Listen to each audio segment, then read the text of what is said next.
ఇవాళ మేమైతే జోషి వాళ్ళ స్కూల్కి వెళ్తున్నాం. సెకండ్ క్లాస్ అయిపోయింది కదా, సో థర్డ్ క్లాస్ స్టార్ట్ అవుతుంది. సో దానికోసం బుక్స్ ఇప్పుడు హాలిడేస్ అనమాట, 15 days అలా హాలిడేస్ ఇచ్చారు. అయితే ఇప్పుడు బుక్స్కి అండ్ ఎగ్జామ్స్ రాశారు కదా, ఆ పేపర్స్ కూడా ఇవాళ ఇస్తారనమాట. మేమందరం చూడండి వైట్ వేసాము.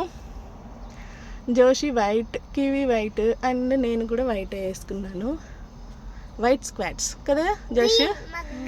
నువ్వు గ్రీనా? నీకు గ్రీన్ ఇష్టమా? ఓకే.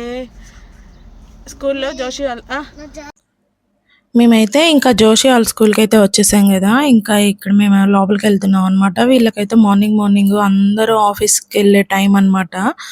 సో పేరెంట్స్ అందరూ ఇట్లాగే ఆఫీసులకి వెళ్తా ఇంకా స్కూల్కి వచ్చి రిపోర్ట్ కార్డ్స్ అండ్ పేపర్స్ అవి తీసుకొని ఇంకా బయలుదేరి వెళ్తున్నారు అనమాట. ఇంకా మేమైతే ఫీజు ఆన్లైన్లో కూడా కట్టొచ్చంట, బట్ అది మాకు తెలియలేదు. అందుకని చెప్పేసి ఇంకా కట్టడానికి ఇంకా కిందకి వెళ్ళి ఆఫీస్లో కట్టేసి క్లాస్ టీచర్ దగ్గరికి వస్తే class teacher books and papers ఇస్తుంది అనమాట. ఇంకా అలా కట్టేసి చాలా టైం పట్టింది మాకు కట్టడానికి. ఇంకా బుక్స్ అవన్నీ తీసుకొని ఇంక ఇంటికి బయలుదేరామన్నమాట. 2 hours పట్టింది. That's it for video. Thank you for watching. Bye bye.